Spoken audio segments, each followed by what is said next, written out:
Olá, pessoal. Quero dar as boas-vindas a todas as pessoas que estão aqui assistindo o nosso podcast, parceria da Pontual Comunicação, comigo, Gabriela Araújo, que sou especialista em diversidade, equidade, inclusão e comunicação inclusiva. Nesse espaço, a gente quer discutir como os temas de diversidade perspassam o nosso dia a dia, tanto no universo corporativo quanto na sociedade. E hoje vamos começar falando de um tema muito importante quando a gente pensa em inclusão, que é a empregabilidade de pessoas com deficiência. Como é que elas estão no mercado de trabalho, que oportunidades elas têm. E para isso eu tenho o prazer de ter aqui como convidada a Flávia. Flávia, muito obrigada por ter aceitado o nosso convite. Eu que agradeço, Gabi, é um prazer estar com você aqui. Que bom, que bom. Conta um pouquinho pra gente. A Flávia é fundadora da Reponto. Eu queria que você começasse se apresentando. Então, quem é a Flávia? O que a Reponto faz? Como é que ela surgiu? A Reponto surgiu na minha vontade de trazer alguma coisa diferente para ajudar as empresas na empregabilidade da pessoa com deficiência. Eu sou formada em psicologia e eu trabalho nesse tema desde 2006, lá atrás, quando diversidade era mato no Brasil. Nem se falava no assunto.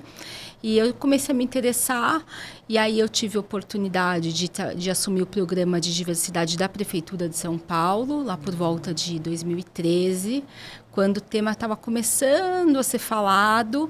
E aí foi uma grande escola para mim, que aí eu tive que lidar com temas que era LGBTQIA+, que na época era gays, que se chamavam. GLS. A gente fez ali o primeiro fórum, que hoje está super grande, com o Bulgarelli, a respeito do tema, para trazer as empresas para discutir refugiados, pessoa com deficiência. E aí, como eu não sabia muito dos temas, falei, vou aprender com os melhores. E aí, indo atrás de Acnur, da ONU, que cuida de refugiados, de essas grandes agências e ONGs referências nos temas, foi onde eu fui aprendendo e começando a fazer acontecer com o tema.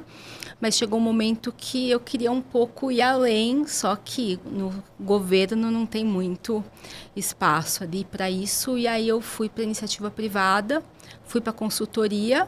Sempre tive a intenção de empreender, mas eu queria conhecer um pouco do mercado antes. E em 2019 eu fundei a Reponto, que aí eu já tinha desenhado um pouco da metodologia que a gente usa até hoje. Em 2015 eu tive a sorte de fazer a pós-graduação com o Romeu Sasaki, que é uma grande referência nesse tema, em emprego apoiado. Aí eu peguei os conceitos de emprego apoiado e usei ali para recrutamento e seleção com o que eu já tinha aprendido e desenhei a metodologia, pedi licença para ele, para o Alexandre Betti, para as pessoas que trazem esse tema. E a gente usa alguns conceitos na Reponto. E tem dado muito certo, a gente tem atendido grandes empresas e tendo bons resultados. Muito bom, muito bom. Super especialista, então, para a gente falar aqui de empregabilidade. Eu queria começar já trazendo um mito para a gente discutir. Falar, eu já ouvi muito no mundo corporativo, imagino que você também já tenha escutado bastante, que a gente não tem pessoas com deficiência em quantidade suficiente para cumprir a lei de cotas, né? Então, é importante explicar ali sobre a lei de cotas aqui no Brasil, que já tem 33 anos, né? Recém-completados aí. Toda empresa, então, que tem mais ali de 100 colaboradores precisa, de fato, ter um percentual de profissionais com deficiência no seu quadro. Então, se ela tem de 100 a 200 colaboradores, ela precisa ter ali 2% de pessoas com deficiência, 201 a 500, 3%, 501 a 1.000, 4%, e as grandes empresas ali com mais de 1.000 colaboradores precisam ter pelo menos 5% de pessoas com deficiência no seu time. E a gente escuta muito que é impossível, não existe um número suficiente de profissionais que tenham alguma deficiência para que todas elas possam ali cumprir as suas cotas. Mas a gente sabe que tem, né? A gente está falando de menos de 1 milhão de vagas, se a gente for contabilizar todas as empresas com mais de 100 colaboradores, quantas vagas elas teriam que oferecer no mercado. A gente está falando de menos de 1 milhão de vagas para muitos milhões de profissionais com deficiência, né? Por que você acha que existe essa percepção, assim, que as pessoas ainda têm essa quase uma lenda urbana? Com quantas pessoas você conviveu com deficiência? Você estudou com alguém na escola? Pessoa com deficiência? Tem alguém na família? A maioria das pessoas que estão no mercado de trabalho hoje, que são os millennials, teve pouco contato, a não ser que tenha estudado com alguém na escola, tem alguém na família, alguém próximo, mas ainda é raro. Por quê? Porque pela cultura, a pessoa com deficiência, ela não saía de casa, as escolas não aceitavam, e a Lei Brasileira de Inclusão, ela vem em 2015. E aí ela vem, mas ela ainda não está sendo totalmente cumprida, Sim. que obriga as escolas a aceitar. Então, as pessoas não conhecem o tema. E tudo que a gente não conhece, a gente acaba se afastando, né? Tendo receio. Faz parte. Uhum. E aí, isso também tem capacitismo, que é aquele conceito de achar que a pessoa com deficiência não consegue executar as tarefas. Então, quando você vê uma pessoa com deficiência executando alguma função, ou num bar, se divertindo, fala, nossa, é um exemplo de vida. De superação. Superação. Isso é uma atitude que a gente chama de capacitista, que, por desconhecimento, acaba acontecendo. E também tem desconhecimento dos recursos, porque a maioria das pessoas não sabe, mas os smartphones, eles têm acessibilidade. É que a gente acaba não precisando e não vê, não utiliza, mas né? se você pegar o celular, ele tem esse software de voz que as pessoas com baixa visão e cegas conseguem escutar ali no WhatsApp, as mensagens. Então, o Windows tem também. Então, por falta de conhecimento, acaba achando que não existe. Muito bom. E aí, assim, todo esse processo, ele começa ali na atração desses candidatos, dessas pessoas, e, de fato, na etapa de recrutamento. Sim. Né? Que precisa ser feito com cuidado, precisa procurar no lugar certo, né? Que você acha que essas pessoas que são responsáveis por esses processos de atração, de recrutamento, o que elas podem fazer para ter um trabalho efetivo quando a gente fala de contratação de profissionais com deficiência? A diversidade como um todo, ela nos convida a rever os nossos processos, rever a forma que a gente faz as coisas. Porque senão a gente acaba atraindo sempre as mesmas pessoas e fazendo as mesmas coisas. Porque é muito mais fácil a gente contratar pessoas que estudaram na mesma universidade que a gente, o mesmo curso, moram em bairros próximos, porque são parecidas. A gente fora os vieses inconscientes, né? O viés de afinidade ali. Afinidades. E na diversidade, se você quer atrair um grupo, você precisa rever isso, porque senão você não vai conseguir achar.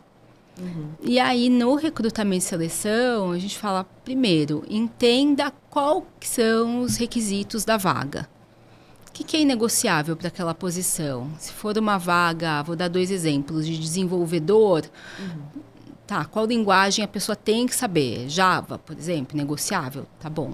Ou uma vaga de promotor de vendas, mais operacional, que a pessoa tem que carregar peso e ficar de pé, inegociável, tá bom.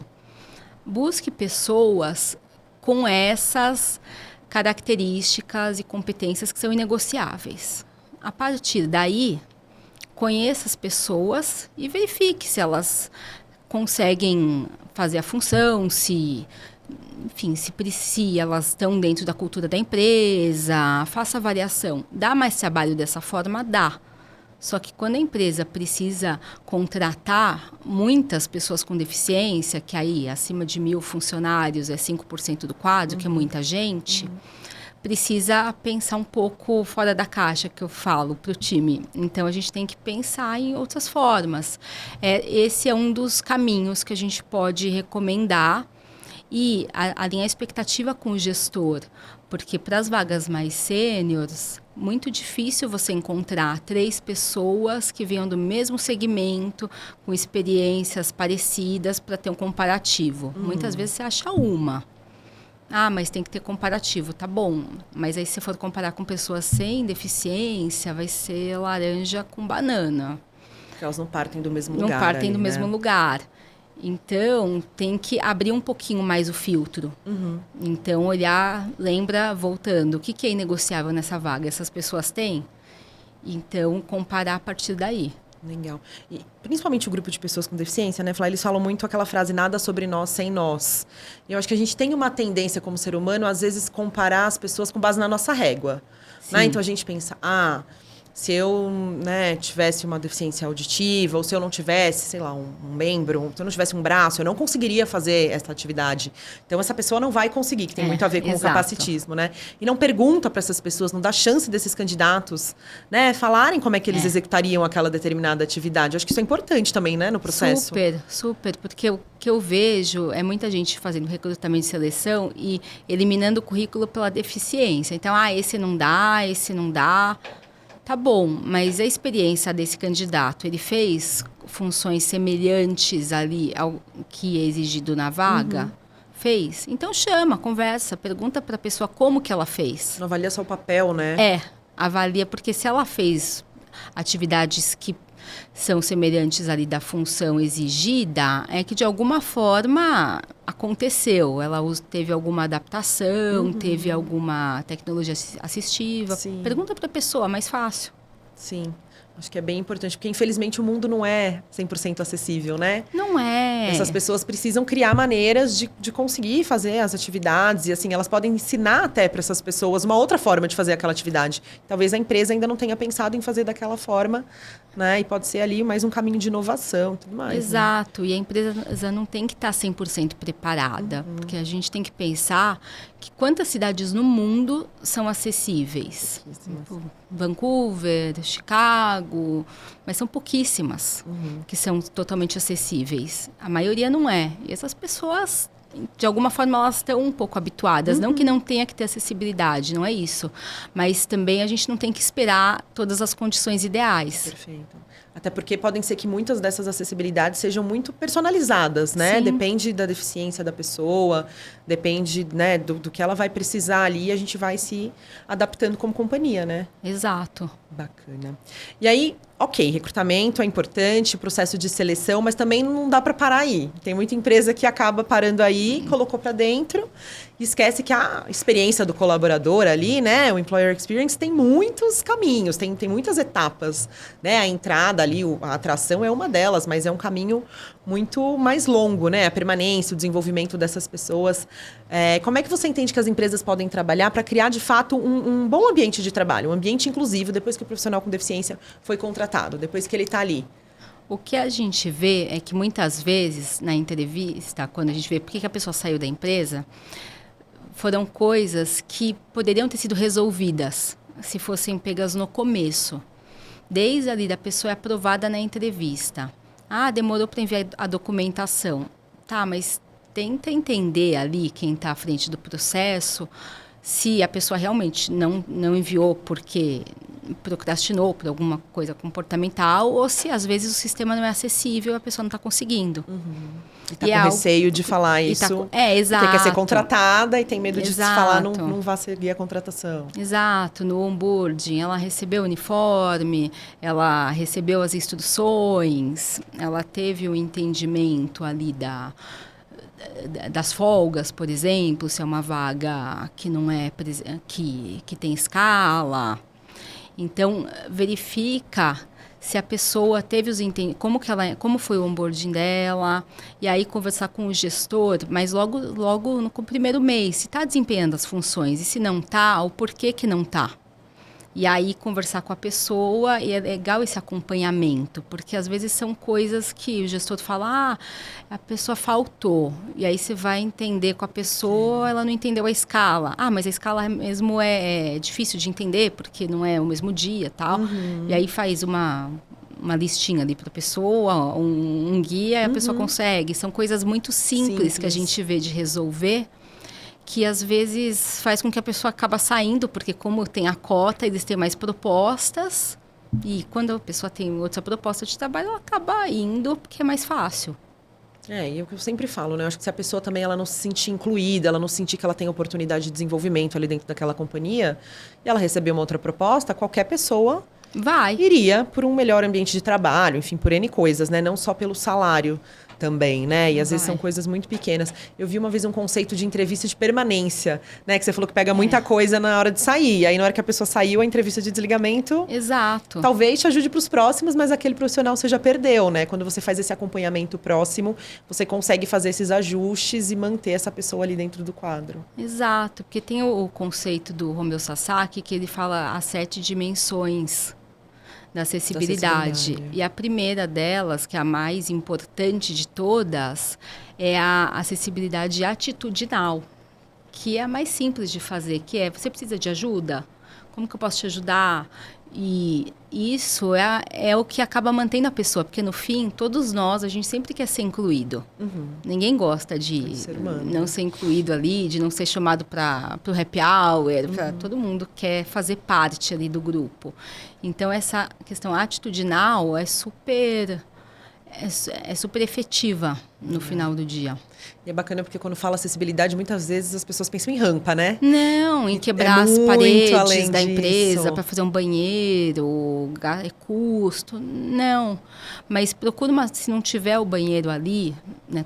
Vou repetir aqui, tô longe de falar que não precisa, mas se não tiver, procura a solução com a pessoa. Como que a gente pode fazer? Ótimo, ótimo. Eu gostei muito do slogan da Reponto, porque fala que é recrutamento, seleção e permanência da pessoa com deficiência. Né? Eu achei fantástico, porque é isso que a gente está falando. Não é só fazer um bom trabalho de recrutamento e de seleção, se elas não forem incluídas de verdade, senão fica um eterno enxuga-gelo, né? As pessoas vão ficar entrando e saindo com todos os custos que isso envolve para uma companhia. Né? Que é o contratar, que é o treinar, o desenvolver e o não reter essas pessoas. Né? E vocês ajudam também nesse sentido. Exato, a gente tem um programa de onboarding assistido que a gente realmente faz esse acompanhamento da pessoa depois da contratação. Então, a gente faz ele baseado no emprego apoiado, que a gente fala não é uma gestão de pessoas ali, mas a gente entende o que a pessoa precisa, como que ela foi, como que está sendo o começo dela, faz reunião com o gestor, faz reunião com a pessoa. Com o gestor, a gente fala um pouco de letramento personalizado em relação àquela deficiência. Importante. Porque muitas vezes, por falta de conhecimento, acaba cobrando a pessoa de alguma coisa que ela não consegue fazer pela própria deficiência. Sim. E aí isso tem dado bastante certo. E aí mostra dados ao mesmo tempo para o RH e para a da diversidade. Porque a gente vê que muitas vezes as equipes são muito enxutas de diversidade. Então, não dão conta ali de acompanhar todo mundo que está na ponta. Sim. E aí, a gente precisa mostrar dados, porque senão não justifica um custo, não justifica Com certeza, né? nada dentro de uma companhia. Cada vez mais precisam se manter próximas dessas informações de dados e dessas informações numéricas que comprovem ali seu resultado, comprovem a evolução dos programas. Né? E aí, no programa, inclusive no recrutamento e seleção, quando a gente fala para flexibilizar uma vaga, tem que apresentar os dados do funil de seleção, de quantas pessoas foram abordadas, quantas recusaram, por que recusaram, qual é a sugestão de flexibilização, mas sempre em cima desses dados. Porque senão, como é que você vai argumentar dentro da companhia? Eu acho que isso também é importante. A gente ouve muito falar de banco, né? Faz banco, faz um banco, contrata as pessoas, e aí como se elas fossem ficar também esperando a gente retornar. Eu acho que quando você tem esses dados, você comprova, olha, eu falei com X pessoas, mas a gente demorou tanto tempo para dar um retorno. Então, a gente acabou perdendo ali alguns candidatos. A gente está falando de seres humanos, né? São pessoas que não estão ali paradas esperando essa proposta específica chegar. Estão sendo abordadas por outras empresas, estão no mercado, se movimentando. Exato. O banco, ele é muito vivo. Então, a não ser que seja uma empresa que vende banco de currículos, que nem essas que tem no mercado e tal. Fora isso, é difícil você vender uma lista de candidatos que você não sabe se ela vai estar interessada, as pessoas ali amanhã, e se são do mesmo segmento, por exemplo, do bancário, dando um exemplo, que tem que ter as certificações que são específicas, e aí os salários são parecidos por causa de sindicato. Aí, tá bom, só que a pessoa, para ela sair de um lugar e mudar, ou ela tem que estar muito insatisfeita, ou tem que ser alguma proposta um pouco melhor. Porque ninguém quer sair de um lugar para ir para outro para caminhar para o lado. Que acaba não valendo a pena. Muito bom. E para os candidatos, que são pessoas com deficiência, que dica que você dá para eles possam se sair bem aí nos processos seletivos, com a sua experiência? Primeiro, conhecer a cultura da empresa, estuda sobre a empresa que você vai. Não chega na entrevista e fala, você conhece? Não, nunca ouvi falar. Quais são os valores? Nunca ouvi falar. Não precisa conhecer. Então, precisa conhecer um pouco, dar uma pesquisada sobre a empresa, dar uma pesquisada sobre a vaga, para não fazer perguntas que você poderia ter lido antes. Na entrevista, ter bastante foco. Então, não vai falar que você tem interesse na área bancária ou administrativa se você está numa entrevista para varejo. Isso acontece muito. E às vezes a pessoa estava interessada, mas ela acaba perdendo a vaga de bobeira. E que mais? Então, ela vê a disponibilidade que ela tem, se é vaga que tem escala, não vai falar que não tem disponibilidade, porque aí não faz muito sentido. Ou vai falar que tem quando não tem, Ou e aí quando depois de não contratado, tem, né? Não tem mais, então tem que avaliar tudo isso. E deixar, acho que claro também, se precisa de algum algum ajuste, apoio. de algum apoio, de alguma tecnologia assistiva, deixar isso claro, né? Sim, se precisa de algum apoio, a questão de limitação, de carregar peso, ou precisar de uma tecnologia, usa algum software de voz, ou não usa e consegue resolver com um smartphone, por exemplo, é bom avisar. Porque algumas pessoas ainda têm esse receio, né, Flá, de falar sobre isso e têm o receio de não continuarem no processo seletivo. E aí me lembrou um outro ponto também, Flá, voltando lá para o tema de recrutamento, né? Algumas pessoas que fazem parte desses times ainda têm receio também em como perguntar para as pessoas, né, qual a limitação que elas têm ou como que elas executam determinada atividade. E aí eu entendo que é importante que essas pessoas de atração e de seleção também estudem sobre, procurem conhecimento para que elas se sintam mais seguras para fazer essas perguntas e que precisam ser feitas, né? A gente sempre fala que não precisa saber se a deficiência é uma deficiência adquirida, se a pessoa, né, nasceu com ela, o que aconteceu, mas é papel durante esse processo de saber como a pessoa vai executar aquela função. Exato. Geralmente, o candidato com deficiência, por causa da lei de cotas, ele já está acostumado a responder. E eles já acabam falando logo no começo da deficiência.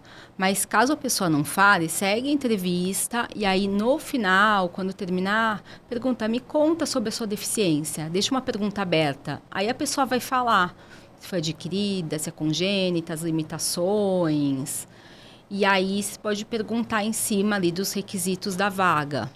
Se tiver que carregar peso, pergunta quantos quilos, se é um lugar que tem escada e a pessoa tem algum comprometimento em membro inferior. Bacana. E aí, assim, a gente não pode deixar de falar um pouco sobre interseccionalidade, né? Ser uma pessoa com deficiência é uma das características dessa pessoa. Ela pode representar outros grupos minorizados também. E a gente sabe que quanto mais marcadores sociais essa pessoa tem, mais difícil, às vezes, fica a empregabilidade delas, né? Como é que você entende que é possível acolher essas pessoas nos processos, assim? Aquelas que representam mais de um grupo, né, minorizado ou subrepresentado? Os outros grupos, diferente da pessoa com deficiência, que tem a lei de cotas e aí estabelecido na legislação quem entra no critério ou não, são autodeclaratórios. Então, você tem que deixar a pessoa se autodeclarar e aí, a partir daí, você perguntar se precisa de algum apoio. Flá, quero agradecer sua presença, mas eu quero fazer uma última pergunta. Como mulher, como profissional, como é que você quer que a gente lembre da Flávia? Pelo que você quer ser lembrada? Eu quero ser lembrada por uma pessoa que ajudou a incluir muitas pessoas no mercado de trabalho. Que bom. Porque, para mim, de verdade, a pessoa, quando ela é empregada, a gente não ajuda só a pessoa, mas a família, ali, a empresa, as pessoas que estão em torno, isso que vale. Não tem nada que me deixa mais feliz quando eu ver um candidato de alguns anos atrás me mandar uma mensagem do LinkedIn me contando alguma coisa. Você saber que você fez parte disso. De fiz parte forma. da história, a pessoa se desenvolveu, é muito gratificante. Obrigada mais uma vez, gente. É isso. Obrigada a você por estar aqui com a gente, acompanhando o nosso papo. E a gente se vê numa próxima edição.